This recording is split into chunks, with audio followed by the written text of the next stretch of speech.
సిటీలో వాన మొదలైంది. బషీర్బాగ్, అబిడ్స్, హిమాయత్ నగర్ పరిసర ప్రాంతాల్లో మోస్తరు వర్షం కురిసింది. ఇక సికింద్రాబాద్ కంటోన్మెంట్ ఏరియాలో చిరు జల్లులు వాతావరణం పడ్డాయి.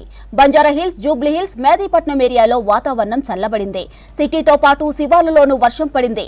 మేడ్చల్ జిల్లా దమ్మాయిగూడ మున్సిపాలిటీలో పలుచోట్ల వాన కురిసింది. కీసర, యాదగిరిపల్లి, చీరియాలలో మోస్తరు వాన పడింది. ఇక మరో 3 రోజులు రాష్ట్రంలో వర్షాలు కురుస్తాయని ప్రకటించింది వాతావరణ శాఖ.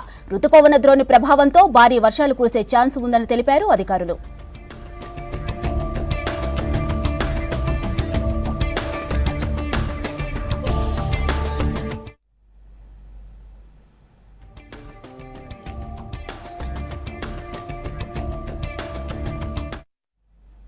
రాష్ట్రంలో భిన్న వాతావరణ పరిస్థితులు నెలకొన్నాయి. అప్పటికప్పుడు వాతావరణ పరిస్థితులు మారుతూ ఉండటంతో అంచనా వేయలేకపోతున్నారు వెదర్ ఆఫీసర్లు. ఇక నైరుతి రుతుపవనాలు చురుగ్గా కదులుతున్నప్పటికీ రాష్ట్రంలో మాత్రం వర్షాలు పడట్లేదు. ఉత్తర, ఈశాన్య రాష్ట్రాల్లో భారీ నుంచి అతి భారీ వర్షాలు కురుస్తుంటే తెలంగాణలో తేలికపాటి మోస్తరు వర్షాలు అప్పుడప్పుడు పడుతున్నాయి. ఇక రాష్ట్రంలో భారీ వర్షాలకు అంచనాలు ఉన్నప్పటికీ పడే వరకు క్లారిటీ లేదంటున్నారు ఐఎండీ అధికారులు.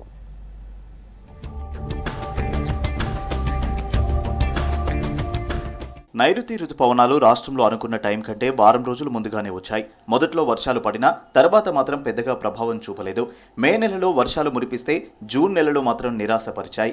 ఇక జూలై నెల మొదటి వారంలోనూ వర్షాలు అంతంతగానే కనిపించాయి. ఈ నెలలో అయినా వర్షాలు కురుస్తాయా అంటే డౌటే అంటున్నారు వాతావరణ శాఖ అధికారులు. పైగా వాతావరణ అందాలు ఏమాత్రం అంతుచిక్కడం లేదని చెబుతున్నారు.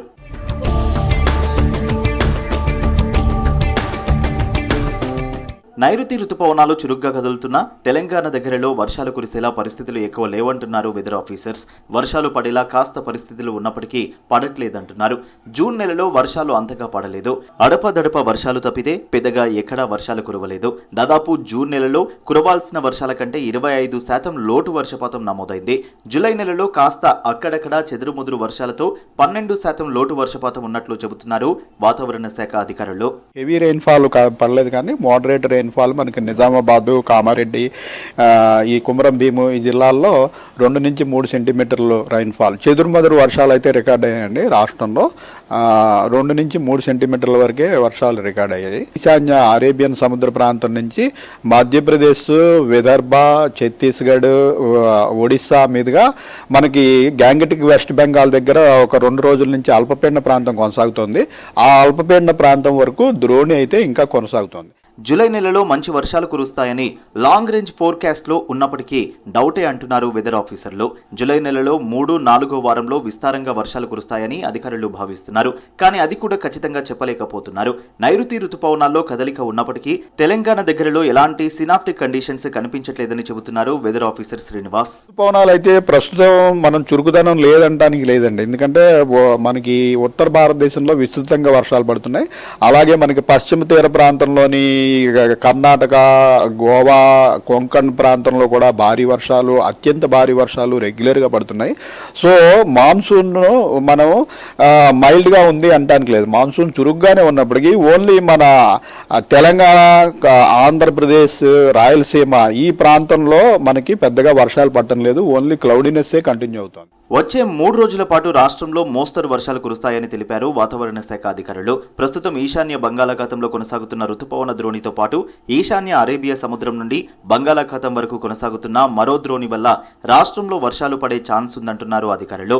రేపు ఉత్తర తెలంగాణ జిల్లాలు ఆదిలాబాద్, కొమరంభీం, ఆసిఫాబాద్, నిర్మల్, మంచిర్యాల జిల్లాలకు భారీ వర్ష సూచన చేసింది వాతావరణ శాఖ.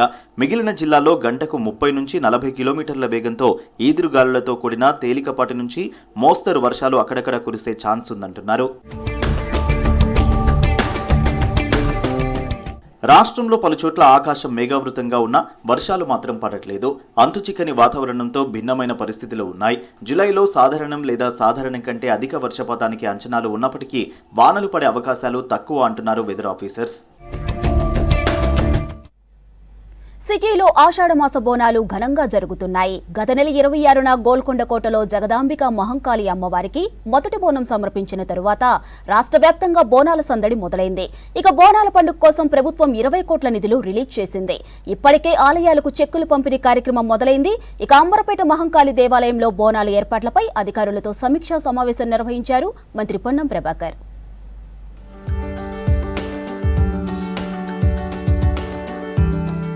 సిటీలో బోనాల జాతర వైభవంగా జరుగుతోంది. ఇప్పటికే గోల్కొండ కోటలోని జగదాంబిక అమ్మవారి బోనాలు వైభవంగా జరిగాయి. ఈ నెల 13న సికింద్రాబాద్ ఉజ్జయిని మహంకాళి అమ్మవారి బోనాలు, 20న లాల్ దర్వాజా బోనాలు, అంబర్పేట్ మహంకాళి బోనాల ఉత్సవాలు జరగనున్నాయి. ఇప్పటికే గోల్కొండ జగదాంబిక అమ్మవారిని లక్షల మంది భక్తులు దర్శించుకున్నారు. అన్ని శాఖల సమన్వయంతో అధికారులు ఏర్పాట్లు చేశారు. వచ్చే అంబర్పేట్ మహంకాళి బోనాల జాతర ఏర్పాట్లపై సమీక్షా సమావేశం నిర్వహించారు మంత్రి పొన్నం ప్రభాకర్. బోనాల పండుగ కోసం విధి నిర్వహణలో ఎక్కడా లోపం రాకుండా చూసుకోవాలని అధికారులను ఆదేశించారు మంత్రి పొన్నం. గతేడాది తప్పిదాలు ఈసారి బోనాల జాతరలో జరగకుండా చూసుకోవాలని సూచించారు.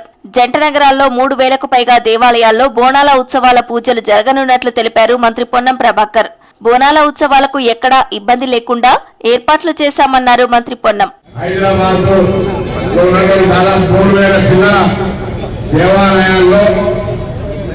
ఆషాఢ మాసం బోనాలు జరుగుతూ ఉన్నాయి. తెలంగాణ ప్రభుత్వం ఆషాఢ మాసం బోనాలను దిగ్విజయంగా పూర్తి చేయడానికి ప్రభుత్వ పరంగా అన్ని రకాల ఏర్పాట్లు ప్రజల భాగస్వామ్యంతో అధికారుల సహకారంతో చేయడం జరుగుతూ ఉంది.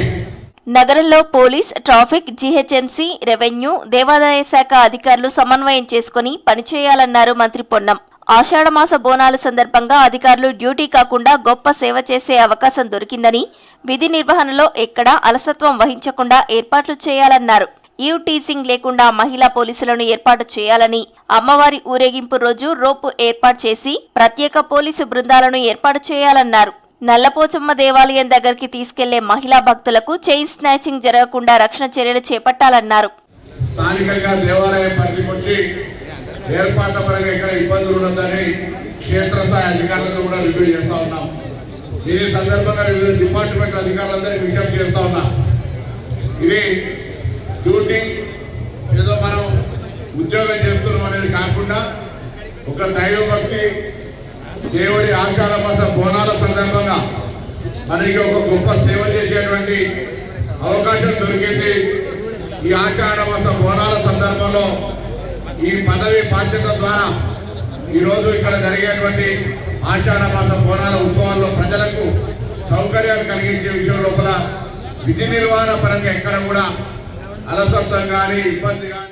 బోనాలకు ట్రాఫిక్ ఇబ్బందులు లేకుండా చూడాలని ట్రాఫిక్ పోలీసులను ఆదేశించారు పొన్నం. సోమవారం అమ్మవారి ఊరేగింపు రోజు ట్రాఫిక్ ఇబ్బందులు లేకుండా చూసుకోవాలన్నారు. మహంకాళి ఆలయం, నల్లపోచమ్మ ఆలయం, ముత్యాలమ్మ ఆలయం దగ్గర వేదికలు ఏర్పాటు చేయాలన్నారు. సిటీలో సూపర్ స్పెషాలిటీ ఆసుపత్రుల నిర్మాణం శరవేగంగా సాగుతోంది. కొత్తగా 3 టిమ్స్ ఆసుపత్రులను నిర్మిస్తుంది రాష్ట్ర ప్రభుత్వం. ఇక 3 టిమ్స్ ఆసుపత్రుల్లోనూ సూపర్ స్పెషాలిటీ సేవలు అందుబాటులోకి రానున్నాయి.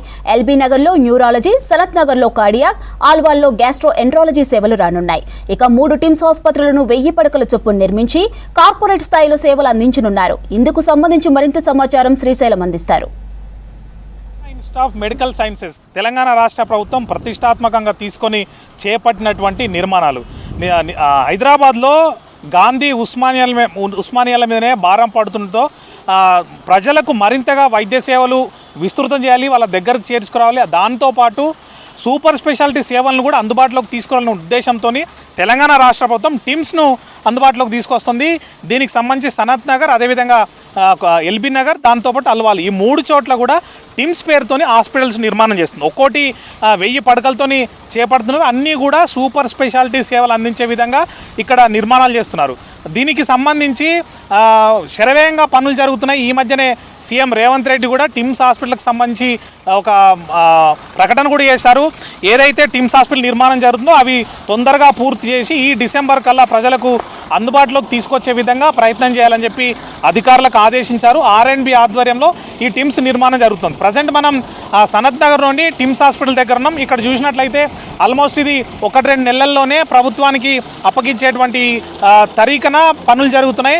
మనం చూసినట్లయితే ఇప్పుడు ప్రజెంట్ మీరు చూస్తున్నటువంటి బిల్డింగ్ అనేది ఎమర్జెన్సీ బిల్డింగ్. ఆ ఎమర్జెన్సీ బిల్డింగ్ సంబంధించి ఎవరు వచ్చినా కూడా అక్కడికి ఎమర్జెన్సీ పేషెంట్ వస్తే అక్కడ తీసుకెళ్ళిన తర్వాత అతనికి కావాల్సినటువంటి అన్ని సౌకర్యాలు కూడా అక్కడే ఉంటాయి. అంటే అతను అడ్మిట్ చేసుకోవడంతో పాటు అతనికి అవసరమైతే సర్జరీ చేయడము, లేకపోతే ఐసీయూ కావాలంటే ఐసీయూలో పెట్టడం, ఇంకా ఇట్లాంటి ఎట్లా ఎమర్జెన్సీ సేవలు ఏవైనా కూడా అక్కడనే అందిస్తారు. దాని పక్కపంటి అవుట్ పేషెంట్ డిపార్ట్మెంట్ ఒకటి మధ్యలో ఉన్నటువంటి బిల్డింగు. ఇక్కడ ఓపీ చూపించుకునేటువంటి రోగులందరూ కూడా ఇక్కడికి రావచ్చు. ప్రధానంగా ఈ సనత్ నగర్ టిమ్స్ హాస్పిటల్ను కార్డియాక్ సంబంధించినటువంటి ఒక సూపర్ స్పెషాలిటీ హాస్పిటల్గా చెప్తున్నారు. ఇందులో కార్డియాక్ సంబంధించినటువంటి ఒక డాక్టర్లు అంటే స్పెషాలిటీ సేవలు అందిస్తారు. ఇక్కడ ఈ ఓపీడీలో చూపించుకున్నటువంటి పేషెంట్లకు అక్కడ అవసరమైనటువంటి డాక్టర్లు ఓపీడీ చూసిన తర్వాత వాళ్ళకి అవసరమైనటువంటి టెస్టులు కానీ మందులు కానీ రాయడము, ఒకవేళ ఇంకేదన్నా రిఫర్ చేయాల్సి ఉంటే అంటే ఒకవేళ సర్జరీ అవసరం ఉంటుందా లేకపోతే ఇంకేం అవసరం ఉంటుంది, ఈ అంశాలకు సంబంధించిన అంతా కూడా ఇక్కడ ఓపీడీలో చెప్తారు. అది అయిన తర్వాత దాని పక్కన ఇన్పేషెంట్ బిల్డింగ్ ఉంటుంది.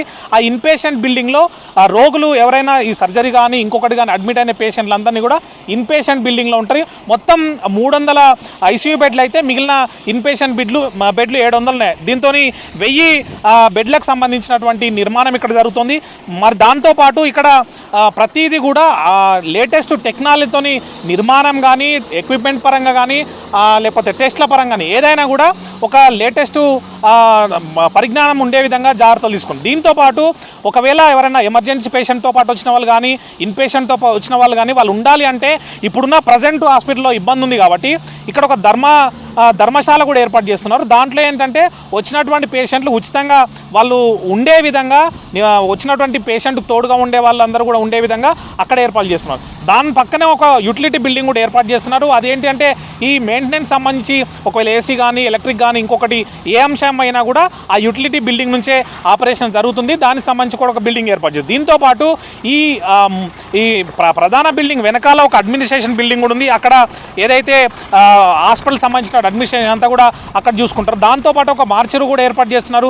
ఆ మార్చరులో ఎవరైనా చనిపోతే కూడా మార్చరులో పెట్టడం లేకపోతే పోస్ట్ మార్టం ఇట్లాంటివన్నీ కూడా ఇక్కడే జరిగేది. అంటే సూపర్ స్పెషాలిటీ వచ్చినటువంటి పేషెంట్ ఓపీ చూయించుకొని పూర్తిగా ముగిసే వరకు అవసరమైనటువంటి అన్ని పరీక్షలు కానీ వైద్యం కానీ ఇక్కడ అందించే విధంగా ఏర్పాటు చేసింది. ఇదే తారీఖున ఈ 1-2 నెలల్లో సనత్ నగర్ను అదేవిధంగా ఈ డిసెంబర్ కల్లా ఎల్బీ నగర్ టీమ్స్ను దాంతోపాటు వచ్చేటువంటి జూన్ కల్లా అల్వాల్ టీమ్స్ను అందుబాటులోకి తీసుకొచ్చే విధంగా ప్రభుత్వం ప్రయత్నాలు చేస్తుంది. ఇక్కడ కన్స్ట్రక్షన్ కూడా అదే విధంగా జరుగుతుంది. కెమెరామెన్ శ్రీనివాస్తో శ్రీశైలం, V6 న్యూస్, హైదరాబాద్. హైదరాబాద్ అంబర్పేట బతుకమ్మ కుంటకు జీవం పోసింది హైడ్రా. నామరూపాలు లేకుండా పోయిన బతుకమ్మ కుంటకు పునర్జీవం తెచ్చింది. 1962 లెక్కల ప్రకారం బతుకమ్మ కుంట దాదాపు 14 ఎకరాలకు పైగా ఉండేది. ఇక కబ్జాల తర్వాత ఇది కుచించుకుపోయింది. చివరకు 5 ఎకరాల 15 గుంటలు మిగిలింది. ఇది చెట్లు చేమలు చెత్త పెరిగి అత్యంత దారుణంగా ఉండేది. అయితే హైడ్రా బతుకమ్మ కుంటను చెత్తా చెదారం చెట్ల పొదలను తొలగించి అత్యంత సుందరంగా తీర్చిదిద్దింది. సెప్టెంబర్లో బతుకమ్మ పండుగకు సీఎం రేవంత్ రెడ్డి చేతుల మీదుగా బతుకమ్మ కుంట ప్రారంభించడానికి ఏర్పాట్లు చేస్తున్నారు అధికారులు. సుందరంగా మారిన బతుకమ్మ కుంటపై మరింత సమాచారం సదానందం అందిస్తారు.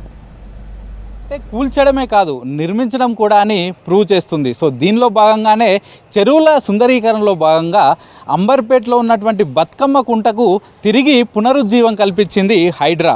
సో గతంలో యాక్చువల్గా 1962 రికార్డ్స్ ప్రకారం అంబర్పేటలో ఉన్నటువంటి ఈ బతుకమ్మ కుంట 16 ఎకరాలకు పైగా ఉండేది. ఆ తర్వాత కాలక్రమేణా దీనిలో వెంచర్స్ రావడంతో కొంతమేరకు కబ్జా గురవడంతో రీసెంట్గా హైడ్రా వచ్చిన తర్వాత దీన్ని చూస్తే 5 ఎకరాల 12 గుంటల మేర ల్యాండ్ ఇందులో తేరింది. సో ఇక్కడనే ఈ గతంలో ఉన్నటువంటి చెరువుని అంటే గతంలో అప్పట్లో ఇక్కడ చెరువు ఉండేది కాబట్టి అదే ప్లేస్లో తిరిగి మళ్ళీ చెరువును నిర్మించాలనే సంకల్పంతో ముందుకెళ్ళింది.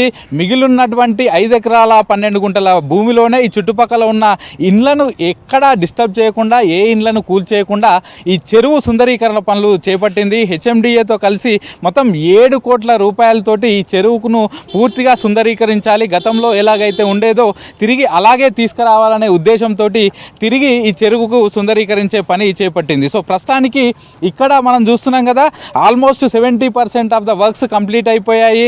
మనం ఒకవైపు పూర్తిగా ఈ చెరువు చుట్టూగా రిటైనింగ్ వాల్ కట్టారు. అలాగే ఈ చెరువుకు సంబంధించి ఎంతవరకు 5 ఎకరాల 12 గుంటల ల్యాండ్ ఉందో అంతవరకు మొత్తం పూర్తిగా రిటైనింగ్ వాల్ కట్టి ఆ ఇనుప కంచెలు కూడా పూర్తిగా ఏర్పాటు చేశారు. అలాగే చెరువులోకి వచ్చే వాటర్ ఇన్లెట్ను కూడా తయారు చేశారు. అలాగే అవుట్లెట్ ఒకవేళ చెరువుకు వర్షపు నీళ్లు పెరిగినప్పుడు బయటికి పోవడానికి చేసుకోవడానికి కూడా అవుట్లెట్ను కూడా ప్రస్తుతానికి కన్స్ట్రక్షన్ చేస్తున్నారు. సో ఇక్కడ ఈ చెరువు చుట్టూ పూర్తిగా వాక్వే తయారు చేశారు. అలాగే చిన్నపిల్లలకు ప్లే ఏరియా కూడా తీసుకొస్తామంటున్నారు. ఇదే కాకుండా ఇక్కడ ఒక కమ్యూనిటీ హాల్ కూడా ఇక్కడ నిర్మిస్తాం, అలాగే ఓపెన్ జిమ్ పెడతామంటూ కూడా ఇప్పటికే హైడ్రా కమిషనర్ రంగనాథ్ చెప్పారు. సో గతంలో ఈ చెరువు ఎట్లా ఉండేది, ఇప్పుడు ఈ చెరువును తీసుకురావడంతో ఎలా జరిగింది, అన్ని వివరాలను ఇక్కడ ఉన్న స్థానికులతో అడిగి తెలుసుకుందాం. భయ్యా చెప్పండి, మీరు ఇక్కడ లోకల్ అని చెప్తున్నారు కదా, అప్పట్లో ఎట్లుంటుండే చెరువు మీరు చిన్న ఉన్నప్పుడు? సో ఇప్పుడు కొన్ని రోజుల పాటు మొత్తం పూర్తిగా ఖరాబ్ అయిపోయింది. సో ఇప్పుడు హైడ్రా చేస్తున్న పనిని ఎట్లా చూస్తారు మీరు? మేము చిన్నప్పుడు ఈ బతుకమ్మ కుంటలోనే ఈతలు నేర్చుకున్నాం. ఇక్కడే స్నానాలు చేసుకునే వాళ్ళము, బట్టలు ఇక్కడే ఉతుక్కునే వాళ్ళము. నేను పుట్టి పెరిగింది ఇక్కడే. 53 సంవత్సరాలు ఈ ప్రాంతంలో మా బతుకమ్మ కుంట ఉన్నప్పుడు ఈ 17 ఎకరాల్లో భూమి ఉండే, మొత్తం చెరువు చాలా పెద్దగా ఉండే. అయితే ఈ జిహెచ్ఎంసీ కొన్ని ఇప్పుడు 1975లో చుట్టుపక్కల మీరు ఇండ్లు చూస్తూ ఉన్నారు, అందులో 11 ఎకరాల్లో లెవెడ్ చేసింది గవర్నమెంట్ ఆల్రెడీ చేసి జిహెచ్ఎంసీ అమ్ముకుంది. మిగిలిన 6 ఎకరాల్లో 1 ఎకరంన్నర భూమి కబ్జా గురించి ఇప్పుడు ప్రస్తుతం 5 ఎకరాల 15 కుంటల భూమి ఉంది. మేము దీన్ని అభివృద్ధి చేస్తున్నందుకు ముందుగా రాష్ట్ర ముఖ్యమంత్రి గారికి, అట్లాగే హైడ్రా కమిషనర్ రంగనాథ్ గారికి కూడా ప్రత్యేకమైన అభినందనలు తెలియజేస్తూ ఉన్నాం. ఎందుకంటే ఈ బతుకమ్మ కుంటలో చారిత్రకమైన ప్రాంతం. ఈ ప్రాంతంలో ప్రజలందరూ కూడా ఈ బతుకమ్మ కుంటలో ఈత కొట్టుకు స్నానాలు చేసుకుని, అట్లాగే బతుకమ్మ పత్తి పండుగ దసరా వచ్చిందంటే ఆహ్లాదకరమైన ప్రాంతం ఉండదు. మహిళలు, మా అంబర్పూట్లో ఉన్న మహిళలు మొత్తం ఇక్కడికి వచ్చి బతుకమ్మలు ఆడేవాళ్ళు. ఈ ప్రాంతంలో కొందరు బీఆర్ఎస్ నాయకుడు, సీనియర్ నాయకుడు ఎడ్ల సుధాకర్ రెడ్డి దీన్ని 2002 నుండి 2005 మధ్యలో మొత్తం మట్టేసి దీన్ని కబ్జా చేశాడు. ఆ సందర్భంలో ఆయన మీద అనేక కేసులు కూడా అంబర్పేట పోలీస్ స్టేషన్లో కేసు బుక్ చేసి ఇచ్చాం. సిపిఎం పార్టీ దీన్ని అనేక సందర్భాల్లో ఇక్కడ జేసీబీలు తీసుకొచ్చి మొత్తం కబ్జా చేసే ప్రయత్నం, ప్లాటింగ్ చేసే ప్రయత్నం జరుగుతూ ఉంటే జేసీబీలను అడ్డుకోవడం జరిగింది. ఆయనకు వ్యతిరేకంగా పెద్ద ఎత్తున ధర్నా చేసి అధికారులను ఎప్పటికైనా స్పందించడం, ఎప్పుడు ఆ కబ్జా చేస్తే అధికారులను పిలవడం. ఇన్ని రోజుల పాటు ఇదంతా పూర్తిగా చెత్త చెదారంతో నిండిపోయింది. సో ఇప్పుడు మళ్ళీ ఒక చెరువులాగా వస్తుంది, చుట్టూ గార్డెనింగ్ కానీ వాక్వే కానీ ఇవన్నీ వస్తున్నాయి కదా, స్థానికంగా మీకు ఎట్లా ఉపయోగపడతాయి, మీకు ఎట్లా అనిపిస్తుంది? అదే మేము ఇప్పుడు ఇట్లాంటి చెత్త చెదాలతో కూడుకున్న బతుకమ్మ గుంటని మళ్ళీ గత పూర్వవైభవాన్ని మళ్ళీ మాకు తీసుకొస్తున్నందుకు ఈ ప్రాంతంలో ఒక పార్కు, ఈ పార్కులు ఆహ్లాదకరమైన పార్కు, వాకింగ్ ట్రాక్, అట్లాగే ఓపెన్ జిమ్, చిన్నపిల్లలకు ఆడుకోవడానికి వచ్చిన పార్కు, చిర్లన్ పార్కు, అట్లా కమిటీ హాల్ ఇవన్నీ కూడా వస్తున్నందుకు మా చుట్టుపక్కల ప్రజలందరికీ కూడా ఒక ప్రత్యేకమైన ఒక వాతావరణం ఏర్పడుతుంది. చుట్టుపక్కల ప్రాంతాల ప్రజలకు ఆరోగ్యం బాగుండాలంటే ఈ పక్కమైన ఇట్లా పార్కులు ఉండాలి. అట్లాగే హైడ్రా ఏదైతే హైదరాబాద్ ప్రాంతంలో చేస్తుందో సున్నం చెరువు కానీ, నల్ల చెరువు కానీ, తుమ్ములగుంట చెరువు కానీ, ఈ బతుకమ్మ కుంట చెరువు కానీ, అయితే గ్రౌండ్ వాటర్ మొత్తం కూడా ఎండిపోతూ ఉంది. ఈ కుంటలు ఉండడం వల్ల, ఈ చెరువు కుంటలు మిగిలించుకుంటే భవిష్యత్తు తరాలకు ఇప్పటికీ అంతం కాకుండా భవిష్యత్తు తరాలకు నీరు అందే ప్రయత్నం కూడా జరుగుతుంది. కాబట్టి ఇది ప్రత్యేకమైన తెలియదు. మా బతుకమ్మ కుంట ఈ రకమైన పార్కును అభివృద్ధి చేస్తున్నందుకు హైడ్రా కమిషనర్ గారికి ప్రత్యేకమైన తెలియజేస్తాను. చూస్తున్నాం కదా. సో గతంలో ఇక్కడ అప్పట్లో బతుకమ్మ కుంట ఉండేది, ఇక్కడే బతుకమ్మ కూడా ఆడుకునేవారని స్థానికులు చెప్తున్నారు. సో తిరిగి సెప్టెంబర్లోగా ఈ వర్క్స్ అన్ని కూడా కంప్లీట్ చేసి సెప్టెంబర్లో మొదటి బతుకమ్మ పండుగ సీఎం రేవంత్ రెడ్డి చేతుల మీదుగా ఇక్కడనే బతుకమ్మ పండుగ చేస్తాం, అప్పుడే ఈ చెరువును కూడా పూర్తిగా ఓపెన్ చేస్తామంటూ కూడా హైడ్రా కమిషనర్ రంగనాథ్ చెప్తున్నారు. ఇక మరోవైపు ఇక్కడ ఈ ఒక్క చెరువే కాకుండా సిటీలో ఉన్నటువంటి ఫస్ట్ ఫేజ్లో 6 చెరువులను సుందరీకరిస్తున్నాం. దానిలో భాగంగా ఫస్ట్ ప్రిఫరెన్స్గా ఈ బతుకమ్మ కుంటను తీసుకొని దీన్ని ప్రస్తుతానికైతే పనులు చేస్తున్నాం. లాస్ట్ 6 మంత్స్గా ఈ వర్క్స్ అయితే కంటిన్యూ అవుతున్నాయి. మరో 3 మంత్స్లో ఈ వర్క్స్ పూర్తిగా కంప్లీట్ అయిపోతాయి. సో నెక్స్ట్ వచ్చే సెప్టెంబర్లో సీఎం రేవంత్ రెడ్డి చేతుల మీదుగా పూర్తిగా ఈ పార్క్నంతా కూడా పూర్తిగా అభివృద్ధి చేసి ఇక్కడ ఉన్న స్థానికులకు అందుబాటులోకి తీసుకొచ్చేలా చేస్తామంటూ కూడా హైడ్రా కమిషనర్ చెప్తున్నారు. కెమెరా పర్సన్ వినోద్తో సదానందం, V6 న్యూస్, బతుకమ్మ కుంట. దక్షిణ షిర్డీగా పేరున్న దిల్సుఖ్ నగర్ సాయిబాబా ఆలయంలో వచ్చే గురువారం గురు పౌర్ణమికి భారీ ఏర్పాట్లు చేయనుంది దిల్సుఖ్ నగర్ సాయిబాబా ట్రస్ట్.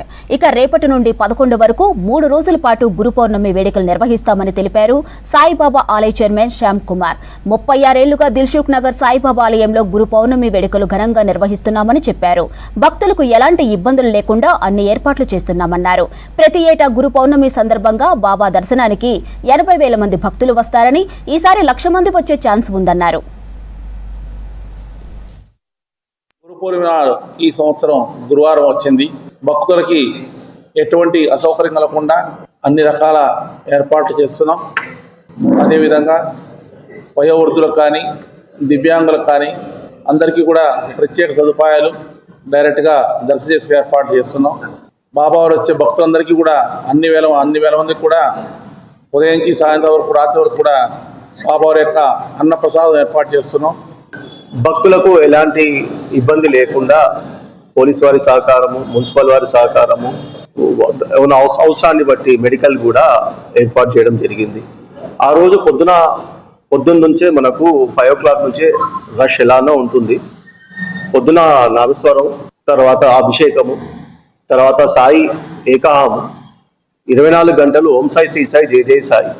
పౌర్ణమి, ఆ రోజు పౌర్ణమి కాబట్టి చండీ హోమం కూడా ఉంటుంది. 9, 10, 11 ఈ 3 రోజులు చాలా బ్రహ్మాండంగా ఘనంగా జరగాలని కోరుకుంటున్నాము. ఈ సంవత్సరం గురువారం వచ్చింది కాబట్టి అన్ని కూడా ప్రతి ఒక్క బందోబస్తు అన్ని విధాల భక్తులకు ఎలాంటి అసౌకర్యం కలగకుండా మేము అన్ని ఏర్పాట్లు చేశాం. దిల్చునార్ సాయిబాబాకు అంత మంచి పేరుంది. ఎక్కడికి వెళ్ళి భక్తులు వస్తారంటే ప్రతి ఒక్క కాలనీలో గుడి ఉంది, కానీ దిల్చునార్ సాయిబాబా గుడికి పోతే మా మొక్కులు తీరితేనే పద్ధతిలో ఇంతకుముందు టీవీ వాళ్ళు కానీ వీడియో వాళ్ళు కానీ మొత్తం సర్వే చేస్తే అయ్యా మాకు ఇక్కడికి వస్తే మేము కోరుకుంటే మా పనులు ఇక్కడ మంచిగా జరుగుతాయని, కాబట్టికే మేము ఇక్కడికి వస్తున్నామని చెప్పి భక్తులు చెప్పడం నుంచి మాకు చాలా ఆనందం అని అనిపించింది. ఈ టెంపుల్ ఇప్పటివరకు డెవలప్ అయిందంటే భక్తులతోటి, ఆకర్షణతోటి. ఇది మనం ఏదో సొంతం కాదు, భక్తులు ఉన్నప్పుడే భగవంతుని సేవ ఉంటుంది, అప్పుడే ఈ గుడి ముందుకు పోతుంది. వికారాబాద్ నియోజకవర్గ ప్రజలకు సేవ చేయటమే తన ఆశయమన్నారు స్పీకర్ ప్రసాద్ కుమార్. ఎన్నికల్లో తనను గెలిపించిన ప్రజల రుణం తీర్చుకోవడానికి కృషి చేస్తానని తెలిపారు. ప్రజలు తమ సమస్యలను చెప్పుకోవడానికి హైదరాబాద్, వికారాబాద్కు వచ్చి ఇబ్బందులు పడొద్దన్నారు. మర్పల్లి, బండ్పారం మండలాల ప్రజలతో ముఖాముఖి సమావేశం ఏర్పాటు చేసినట్లు తెలిపారు. ఇక ప్రజల సమస్యలను వెంటనే పరిష్కరించాలని సంబంధిత శాఖల అధికారులను ఆదేశించారు స్పీకర్ ప్రసాద్. 10 సంవత్సరాల ముందు ఎమ్మెల్యేగా ఉన్నప్పుడు కానీ, మంత్రిగా ఉన్నప్పుడు కానీ, ఓడిపోయినాక కానీ ప్రజాక్షేత్రంలో తిరగనీకే ప్రజల వద్దకు ప్రసాద్ కుమార్ అనే కార్యక్రమాన్ని పెట్టుకొని తిరిగిన. సేమ్ అదే విధంగా ఇప్పుడు చేస్తున్న సంక్షేమ కార్యక్రమాలు కాంగ్రెస్ పార్టీ కానీ, ముఖ్యమంత్రి రేవంత్ రెడ్డి గారు చేస్తున్న అభివృద్ధి సంక్షేమ కార్యక్రమాలు ప్రజల వద్దకు పోతున్నాయా లేదా అని తెలుసుకోవాలి.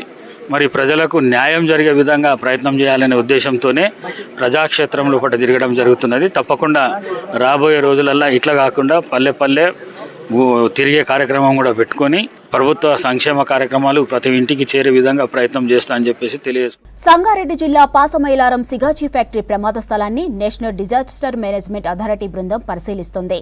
ఇక పేలుడు గల కారణాలపై స్టేట్ డిజాస్టర్ మేనేజ్మెంట్ అథారిటీతో కలిసి అధ్యయనం చేస్తుంది. ఈ ఘటనపై పూర్తి వివరాలు సేకరించి రాష్ట్ర, కేంద్ర ప్రభుత్వాలకు నివేదిక ఇవ్వనుంది. ఇలాంటి ఘటనలు మళ్లీ జరగకుండా ఉండేలా చర్యలు తీసుకునేందుకు సూచనలు అందించనుంది.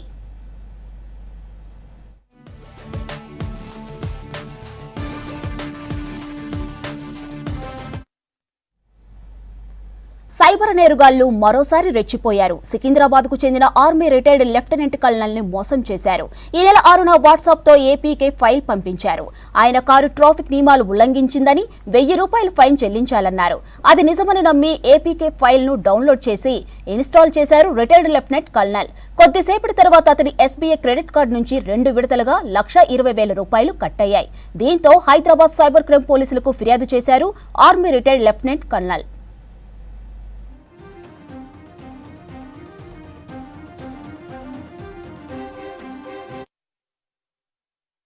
7th రోజు ఒకటి కంప్లైంట్ రిసీవ్ చేసుకున్నానండి. అతను లెఫ్టినెంట్ కల్నల్ ఇక్కడ సికింద్రాబాద్ ఈఎంఈ సెంటర్లో వర్క్ చేస్తున్నారు. అతను ప్రాపర్ వచ్చేసి బెంగళూరు. 6th రోజు అతనికి ఒక కాల్ వచ్చింది, మీకు ఒక ఏపీకే ఫైల్ పంపించినాను, మీ వెహికల్ మీద ఈ చలానా ఉంది, ఈ చలానా ఉంది, ఈ పరివార్ అప్లికేషన్లో మీరు పంపించిన ఏపీకే ఫైల్ డౌన్లోడ్ చేస్తే అది ఈ పరివాహన్ అప్లికేషన్కి రీడైరెక్ట్ అవుతుంది, దాంట్లో మీరు చలానా పే చేయాల్సి వస్తుంది ₹1000 అంటే ఇతను నిజమే అనుకుని ఆ ఏపీకే ఫైల్ డౌన్లోడ్ చేసుకుని దాంట్లో క్రెడెన్షియల్స్ అంటే ఈయన క్రెడిట్ కార్డు ఉంది, ఆ క్రెడిట్ కార్డ్ క్రెడెన్షియల్ దాంట్లో మా ఏపీకే ఫైల్ వచ్చిన దాంట్లో ఎంటర్ చేస్తే దాంట్లో ₹1000 అని ఎంటర్ చేశాడు. బట్ ఆ ఏపీకే ఫైల్ ఎప్పుడైతే నేను డౌన్లోడ్ చేసుకున్నాడో అది ఏపీకే ఫైల్ అక్యూజ్ పంపించారు కాబట్టి సైమల్టేనియస్లీ వాళ్ళు కూడా యాక్సెస్ చేస్తారు కాబట్టి ₹1000 పెట్టిన దాన్ని తీసేసి ఆయన 60,000 ఏదో యాడ్ చేస్తే ఆయనకు ఒక ట్రాన్సాక్షన్ అయింది, అన్ఆథరైజ్డ్ ట్రాన్సాక్షన్. దానివల్ల ఆయన 60,000 పోయింది. ఆయన 60,000 పోయింది అని అంటే లేదు ఈసారి పెట్టండి మళ్ళీసారి చేద్దాము, ఈసారి అవుతుంది అని చెప్పి మళ్ళీసారి ఆయనకి ఎంటర్ చేపిస్తే మళ్ళీ ఇంకోసారి 60,000 పెట్టి అట్లా 1,20,000 ఆయనతోటి లూర్ చేసి కలెక్ట్ చేసుకున్నారు. సో ఎవరైనా మీది ఈ వెహికల్ చలానాస్ కానీ లేకుంటే కరెంట్ బిల్స్ కానీ ఇట్లా ఎవరైనా వాటర్ బిల్స్ కానీ ఎవరైనా ఇట్లా ఏపీకే ఫైల్స్ పంపించి డౌన్లోడ్ చేసుకుని మీది చలానా పే చేయాలని ఏదైనా బిల్ పే చేయాలని చెప్తే మాత్రం ఎవరు చేయకండి, ఇవన్నీ ఫ్రాడ్ ఉంటాయి. ఏదైనా ఉంటే కన్సర్న్డ్ వెబ్సైట్, ఆథరైజ్డ్ వెబ్సైట్కి వెళ్ళి పే చేయాలా, లేకపోతే ఫిజికల్గా వెళ్ళి పే చేసుకుంటే better. Hyderabad ACP DSP Srinivasareddy ఆధ్వర్యంలో నాంపల్లి గగన్ విహార్లో రైడ్స్ నిర్వహించారు. ఇక మాదాపూర్ సర్కిల్ 1లో పనిచేస్తున్న అసిస్టెంట్ కమర్షియల్ ట్యాక్స్ అధికారిని సుధారెడ్డి షాప్ షీటర్ పర్మిషన్ కోసం 8,000 లంచం డిమాండ్ చేసింది. 8,000 లంచం తీసుకుంటూ ఏసీబీకి పట్టుబడింది అసిస్టెంట్ కమర్షియల్ ట్యాక్స్ అధికారిని సుధారెడ్డి.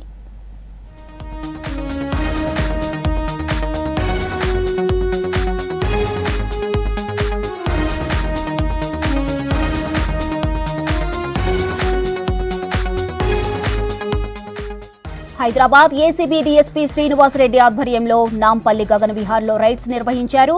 ఇక మాదాపూర్ సర్కిల్ 1లో పనిచేస్తున్న అసిస్టెంట్ కమర్షియల్ ట్యాక్స్ అధికారిని సుధారెడ్డి షాప్ షీటర్ పర్మిషన్ కోసం 8,000 లంచం డిమాండ్ చేసింది. 8,000 లంచం తీసుకుంటూ ఏసీబీకి పట్టుబడింది అసిస్టెంట్ కమర్షియల్ ట్యాక్స్ అధికారిని సుధారాణి.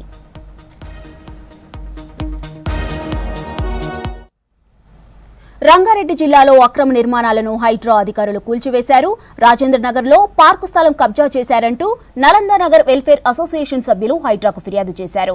దీంతో నలంద నగర్కు చేరుకున్న హైడ్రా అధికారులు జేసీబీ వాహనాలతో ప్రహరీ నిర్మాణాన్ని కూల్చివేశారు. ఈ క్రమంలో హైడ్రా అధికారులతో స్థానికులు గొడవకు దిగారు. జేసీబీ వాహనాలకు అడ్డుగా పడుకొని నిరసన తెలిపారు.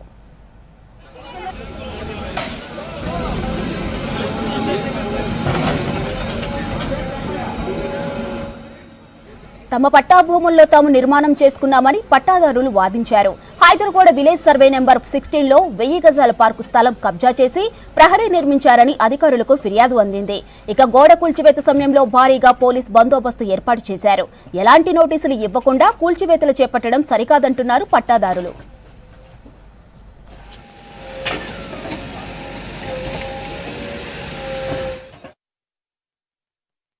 మేము ఉల్లంగడ్డ పండించి టమాటాలు, చిక్కుడుగాయ, కొత్తిమీర, పుండికూర, పాలకూర పండించిన పొలం ఇవాళ ఎవరిది ఏంటంటే ఇవాళ పిల్లలు పెద్దగా అయినరు, ఎవరు చేస్తలేరు అని చెప్పి వ్యవసాయం బంద్ చేసి నీళ్లు కూడా బంద్ అయినాయి. మొన్న కానల వల్లే వ్యవసాయం అయ్యి ఇప్పుడు 6 ఏళ్ళు 7 ఏళ్ళు అవుతుంది ఆయన వ్యవసాయం బంద్ చేసి.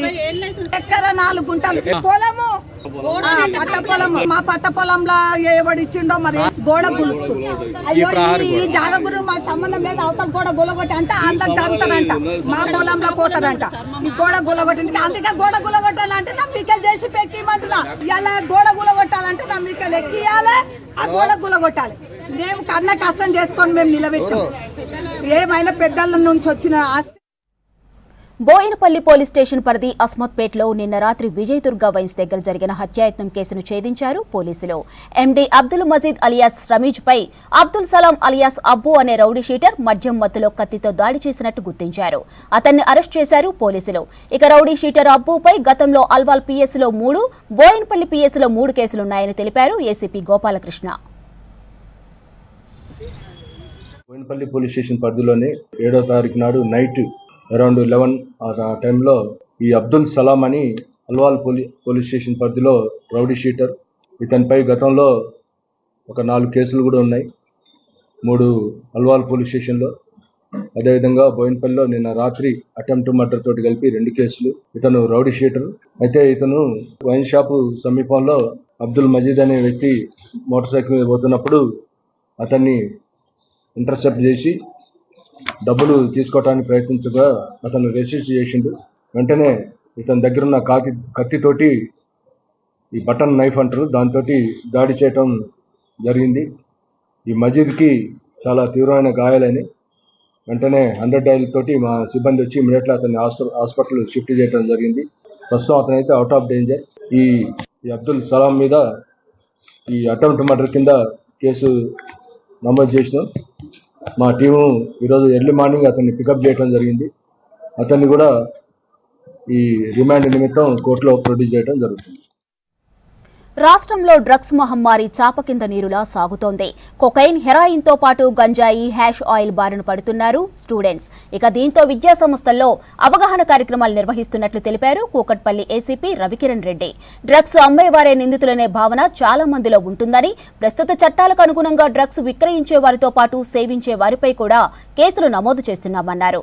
డ్రగ్స్ కు అలవాటు పడి భవిష్యత్తును నాశనం చేసుకోవద్దంటున్న కూకట్పల్లి ఏసీపీ రవికుమార్తో అజయ్ ఫేస్ టు ఫేస్. ఎక్కువ యువత డ్రగ్స్కి అడిక్ట్ అవ్వడము, అడిక్ట్ అయిన తర్వాత డ్రగ్స్కి బానిస అయిపోతున్న సిచ్యువేషన్. సో ఇలాంటి వాటిని దృష్టిలో పెట్టుకుని ఇప్పటికే తెలంగాణ రాష్ట్ర ప్రభుత్వం డ్రగ్స్ సంబంధించి ఇటు నార్కోటిక్స్ వింగ్ని బలోపేతం చేయడంతో పాటు పోలీస్ అధికారులకు కూడా కొన్ని ఆదేశాలు జారీ చేసింది. డ్రగ్స్ సంబంధించి చాలా సీరియస్గా ముందుకెళ్లాలని చెప్పిన క్రమంలో ఒకవైపు ఇతర రాష్ట్రాల నుండి తెలంగాణలోకి డ్రగ్స్ వచ్చే రూట్స్ని కనుక్కొనడము, డ్రగ్స్ సంబంధించిన పెడ్లర్లు కావచ్చు, డ్రగ్స్ ఎవరైతే సప్లై చేస్తున్నారో వాళ్ళపైన దృష్టి పెట్టడంతో పాటు మెయిన్గా యువతకి అవేర్నెస్ కల్పిస్తున్న పరిస్థితి కూడా ఉంది. సో కాలేజీలు కావచ్చు, ఎడ్యుకేషనల్ ఇన్స్టిట్యూషన్స్ సంబంధించి ఏ విధమైన అవేర్నెస్ కల్పిస్తున్నారు అనేది మాట్లాడేందుకు మనతో పాటు కూకట్పల్లి ఏసీపీ రవికిరణ్ రెడ్డి ఉన్నారు. సార్, ఎలాంటి అవేర్నెస్ తీసుకొస్తున్నారు? ఒకవైపు ఇతర ప్రాంతాల నుండి డ్రగ్స్ హైదరాబాద్ తీసుకొస్తున్న సప్లయర్లపైన ఆల్రెడీ నిఘా పటిష్టం చేశారు. మెయిన్గా యువతను టార్గెట్ చేసుకుంటున్నారు కాబట్టి అవేర్నెస్ ఏ విధంగా క్రియేట్ చేస్తున్నారు, వాళ్ళకి ఏం చెప్తున్నారు? నమస్తే అండి. ఈ మధ్యకాలంలో మనము లాస్ట్ ఒక 15 days బ్యాక్ కూడా మనము మన నార్కటిక్ సంబంధించి మనము వారోత్సవాలు కూడా చేయడం జరిగింది. వీటికి సంబంధించి మనం కాలేజెస్లో కానీ, స్కూల్స్లో కానీ, లేకపోతే మన ఇన్స్టిట్యూషన్స్ కానీ, ఇంజనీరింగ్ కాలేజ్లో కూడా మేము వీటికి సంబంధించి అవేర్నెస్ క్రియేట్ చేయడం జరిగింది. వాటి వలన ఎటువంటి దుష్పరిమాణాలు వస్తాయి, వాటి వలన నష్టమైంది యువతకు. ఆ పిల్లలు ఒకసారి వీటికి అడిక్ట్ అయిపోయిందంటే, వీళ్ళు అడిక్షన్ అన్నట్టు ఒకసారి అలవాటు అయిందంటే ఇది టోటల్ అడిక్షన్ అయితే దానివల్ల హెల్త్ ఏ విధంగా డ్యామేజ్ అవుతుంది అన్న విషయాలు కూడా మనం ఎక్స్ప్లెయిన్ చేయడం జరిగింది. దానికంటే ముఖ్యంగా ఏంటంటే వీటికి సంబంధించి ఇంతకుముందు మనం కేవలం మన పెడ్లర్స్ మాత్రమే కేసులు బుక్ చేస్తున్నాము, కన్జ్యూమర్ మీద అంటే ఎవరైతే తీసుకుంటారో వాళ్ళ మీద కేసులు బుక్ చేయకపోయేటము. కానీ ఇప్పుడున్న కొత్త చట్ట ప్రకారం, కొత్త చట్టంలో భాగంగా మనము ఇప్పుడు కన్జ్యూమర్ మీద కూడా అంటే ఎవరైతే తీసుకుంటారో వాళ్ళని కూడా మన దగ్గర టెస్ట్ కిట్స్ ఉన్నాయి, టెస్ట్ కిట్స్ ద్వారా వాళ్ళు చెక్ చేయడం జరుగుతుంది. దాని మీద వాళ్ళని కూడా కేసులు బుక్ చేయడం జరుగుతుంది. ఒకసారి వీరికి కేసులలో బుక్ అయితే లైఫ్ కూడా వీళ్ళ స్పాయిల్ అయిపోతుంది. వీళ్ళకు అంటే ఫ్యూచర్లో కూడా ఏ గవర్నమెంట్ జాబ్కి పోయినా కూడా, లేకపోతే ఏ ప్రైవేట్ జాబ్లో పోయినా కూడా వీళ్ళ బ్యాక్గ్రౌండ్ చెక్ చేయడం జరుగుతుంది. బ్యాక్గ్రౌండ్ చెక్లో ఎన్డీపీఎస్ కేసులకు సంబంధించి వీళ్ళ మీద కేసెస్ ఉంటే దానివల్ల వాళ్ళకు ఫ్యూచర్ కూడా, కెరియర్ కూడా దెబ్బతింటుంది. సో నేను ముఖ్యంగా యువతకు కానీ, కాలేజ్ కానీ, పిల్లలకు కానీ వీళ్ళందరికీ చెప్పేది ఏంటంటే ఎటువంటి పరిస్థితుల్లో కూడా ఇటువంటి అడిక్షన్స్ చేసుకోకండి. ఇది వెరీ డేంజరస్. ఎప్పుడైతే గాంజాయి కానీ, కోకైన్ కానీ, లేకపోతే కాంట్రాబ్యాండ్ సబ్స్టెన్స్ ఏవైనా కానీ, లేకపోతే సింథటిక్ డ్రగ్స్ కానీ ఏవైనా కానీ ఒక్కసారి అలవాటు అయినాయి అంటే మాత్రం అవి జీవితకాలం మిమ్మల్ని వెంటాడుతూనే ఉంటాయి. బోయిన్పల్లి పోలీస్ స్టేషన్ పరిధిలో ఈ నెల 5న డ్యూటీలో ఉన్న కానిస్టేబుల్ను కారుతో ఢీకొట్టిన నిందితుడిని అరెస్ట్ చేశారు పోలీసులు. 2-వీలర్పై పెట్రోలింగ్ చేస్తున్న ఓ కానిస్టేబుల్ క్యాబ్ను ఆపి ప్రశ్నించే క్రమంలో కానిస్టేబుల్ను ఢీకొట్టి పరారయ్యాడు క్యాబ్ డ్రైవర్. ఇక ఈ ఘటనపై కేసు నమోదు చేసిన పోలీసులు సీసీటీవీ ఫుటేజ్ ఆధారంగా దర్యాప్తు చేపట్టారు. క్యాబ్ డ్రైవర్ సంపత్ను అదుపులోకి తీసుకున్నారు. ఈ ఘటనలో తీవ్రంగా గాయపడిన కానిస్టేబుల్కు ట్రీట్మెంట్ కొనసాగుతుందని తెలిపారు పోలీసులు.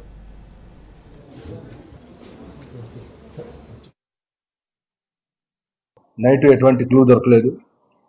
మరుసటి రోజు కూడా సుచిత్ర వైపు, అదేవిధంగా అల్లోవాల్ వైపు, ఈ బోయిన్పల్లి తాడ్బండ్ ఏరియాలో ఉన్న సీసీ కెమెరాలు అన్నింటినీ కూడా వెరిఫై చేసినప్పుడు మొదటగా స్పాట్ నుంచి అటు జుడియో అటువైపు ఒక ఈ వ్యాగనార్ వెహికల్ వైట్ కలర్ది ఉన్నట్టు చూసిన తర్వాత అన్ని సీసీ ఫుటేజ్లు అబ్జర్వ్ చేసి లాస్ట్కి వెహికల్ నెంబర్ ట్రేస్ అవుట్ చేయడం జరిగింది.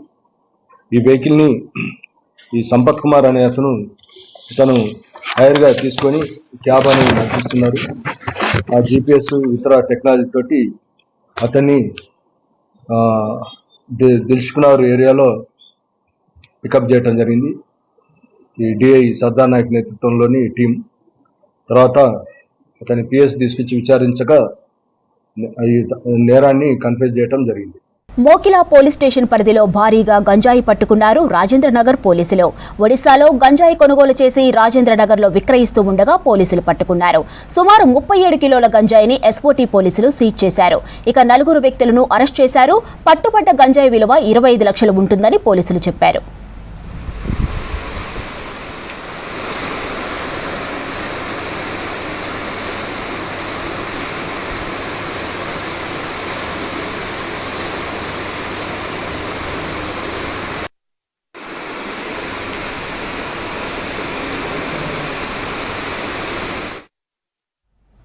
సిటీలో రోజురోజుకు ట్రాఫిక్ పెరుగుతుంది. నగరంలో నిత్యం 10,000 కొత్త వాహనాలు అమ్మకాలతో వాహనాల రద్దీ మరింతగా పెరిగింది. దీంతో ట్రాఫిక్ రూల్ అతిక్రమించే వారి సంఖ్య రోజురోజుకు పెరుగుతుంది. ఇక ట్రాఫిక్ పోలీసులు చలాన్లు విధిస్తున్నా రూల్స్ పాటించిన వారి తీరు మాత్రం మారట్లేదు. Triple riding, rash driving, wrong route, drunk and drive, minor డ్రైవింగ్లతో ప్రమాదాలు ఎక్కువగా జరుగుతున్నాయి. దీంతో రూల్స్ పాటించిన వారిపై కఠిన చర్యలు తీసుకుంటున్నారు పోలీసులు.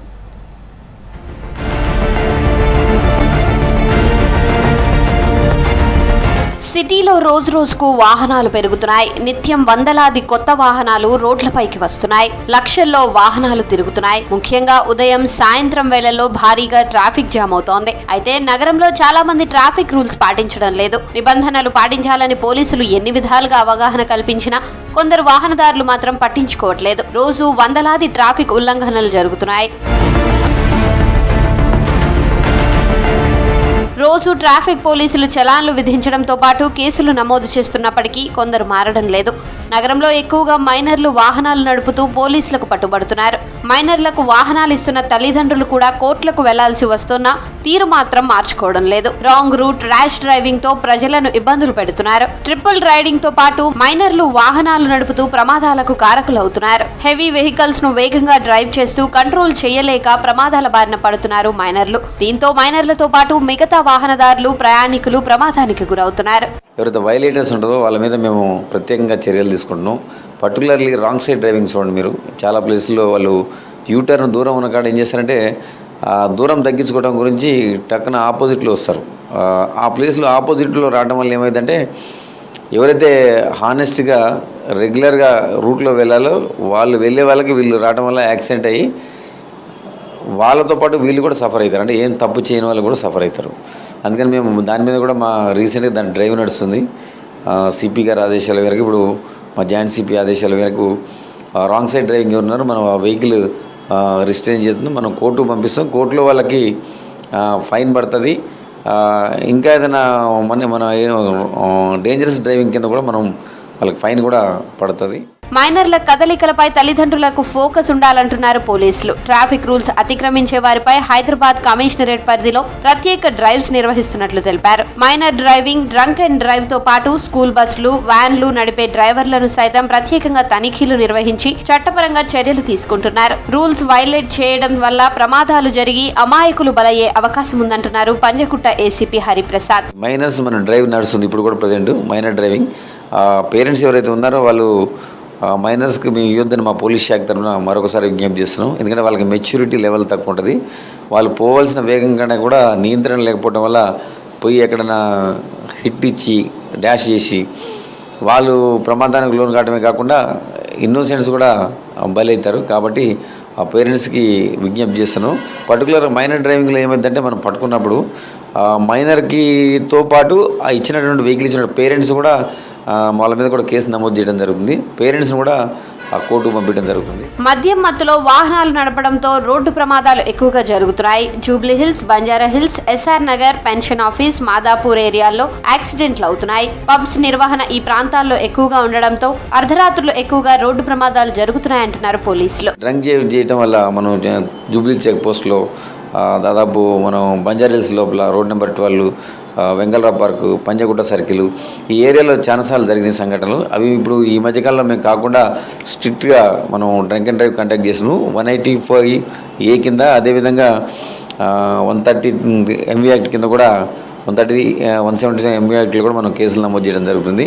పర్టికులర్గా ఏంటంటే వాళ్ళకి BSc లెవెల్ ఉంటుంది. మనం టెస్ట్ చేస్తాం. చేసినప్పుడు 30 దాటి BSc లెవెల్ పైన ఉంటే వాళ్ళు ఖచ్చితంగా శిక్ష అర్హులు. వాళ్ళ మీద కేసు నమోదు చేయడం జరుగుతుంది. వాహనదారులు రూల్స్ పాటించకపోతే పెనాల్టీ, జైలు శిక్షతో పాటు ట్రాఫిక్ సిగ్నల్స్ పై స్పెషల్ సర్వీస్ చేసేలా చర్యలు తీసుకుంటున్నారు ట్రాఫిక్ పోలీసులు. అందరూ ట్రాఫిక్ రూల్స్ ఖచ్చితంగా పాటించాలని సూచిస్తున్నారు ట్రాఫిక్ పోలీసులు.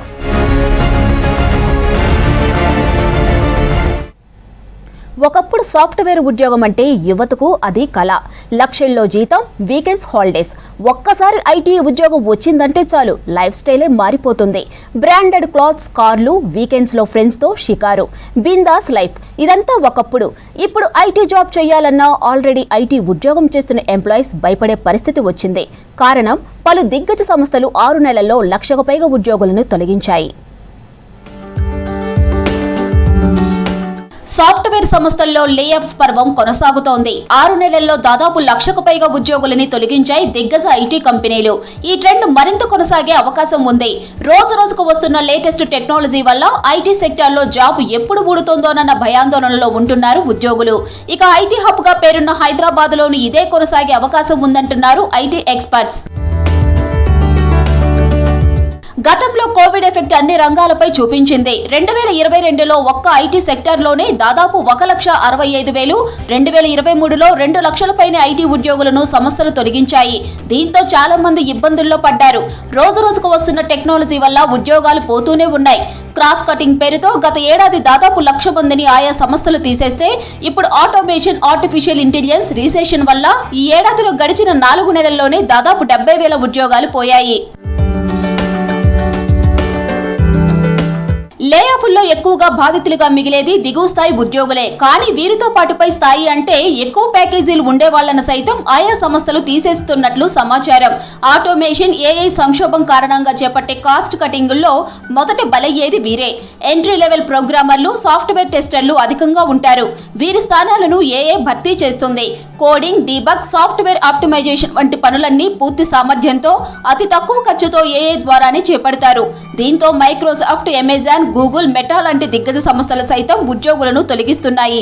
తమ యొక్క స్కిల్స్ ఏవైతే ఉన్నాయో అప్గ్రేడ్ చేసుకోవడము, రీస్కిల్ అనేది ఏదైతే అంటామో ఎప్పటికప్పుడు చేసుకున్నట్లయితేనే ఈ యొక్క కష్టకాలం నుంచి బయటపడడానికి ఆస్కారం ఉంది. ఎందుకంటే గతంలో ఒక సాంకేతిక పరిజ్ఞానం వస్తే కనీసం ఒక 5 సంవత్సరాలు మార్కెట్లో ఉండేది. కానీ ఈరోజు అతి స్వల్ప కాలంలో 1 సంవత్సరం లోపే ఆ సాంకేతిక పరిజ్ఞానం పాతదైపోయి కొత్తది మార్కెట్లోకి వస్తుండడం, ఉపాధి రంగంలో, వివిధ ఐటీ రంగంలో కావచ్చు, సేవా రంగంలో కావచ్చు, వారందరూ కూడా ఈ యొక్క అవకాశాలను అందిపుచ్చుకోవాలంటే అప్డేటు కావాల్సిన అవసరము కనబడుతోంది. దిగ్గజ సంస్థలతో పాటు స్టార్టప్ సైతం ఆటోమేషన్, ఏఏ వాడకం, ఫండింగ్ అందకపోవడం, ఆర్థిక ఒత్తిళ్ల కారణంగా లేఆఫ్స్ బాటపడుతున్నాయి. INC 42 డేటా ప్రకారం ఈ ఏడాదిలో ఇప్పటి వరకు 3,600 మందికి పైగా ఉద్యోగులను స్టార్టప్లు తొలగించాయి. ఆయా కంపెనీలు ఏఐ, ఆటోమేషన్ వాడకాన్ని పెంచడంతో మార్కెటింగ్, సేల్స్, HR వంటి రంగాల్లోని ఉద్యోగులు ఎక్కువగా ఉపాధి కోల్పోతున్నారు. వీటికి తోడు గ్లోబల్ ఎకానమీ గ్రోత్ నెమ్మదించడం, డిమాండ్ తగ్గడంతో కూడా కంపెనీలు రీస్ట్రక్చరింగ్ చేపడుతున్నాయి. ఇది తీవ్రంగా ఉపాధి మార్గం పైన కడుతుంది. కాబట్టి ప్రజలు, ముఖ్యంగా యువకులు స్వయం ఉపాధి పైన, స్థానికంగా ఉండే సమస్యలపైన, స్థానికంగా ఉండే జీవన విధానంలో సరళీకృతం తీసుకొచ్చడానికి, లేకుంటే వివిధ సేవలను అందుబాటులోకి తీసుకొచ్చే విధంగా తమకున్న విషయ పరిజ్ఞానాన్ని వాడుకొని కొత్త ఉపాధి మార్గాల వైపు వెళ్ళినప్పుడు మాత్రం ఈ యొక్క కష్టాల నుంచి, ఇబ్బందుల నుంచి తప్పించుకోవడానికి ఆస్కారం ఉంటుంది. కానీ లేకపోయినట్లయితే భవిష్యత్తులో ఈ నిరుద్యోగ సమస్య మరింత జటిలమయ్యే సమస్యగా కనబడతాం. హైదరాబాద్ లోని ఈ లేఆఫ్స్ కొనసాగుతున్నాయి. అఫీషియల్ గా ఎంతమంది ఉద్యోగులను తొలగిస్తున్నట్లు ఏ సంస్థ ప్రకటించకపోయినా సిటీలోను దిగ్గజ కంపెనీలు కాస్ట్ కటింగ్ పేరుతో ఉద్యోగులను తొలగిస్తున్నాయి. వచ్చే రోజుల్లోనూ లేఆఫ్స్ తీవ్రంగా ఉండే అవకాశం ఉందంటున్న ఎక్స్పర్ట్స్ ఆయా సంస్థల్లో పనిచేసే ఉద్యోగులు ఎప్పటికప్పుడు తన స్కిల్స్ ని అప్గ్రేడ్ చేసుకోవాలని సూచిస్తున్నారు.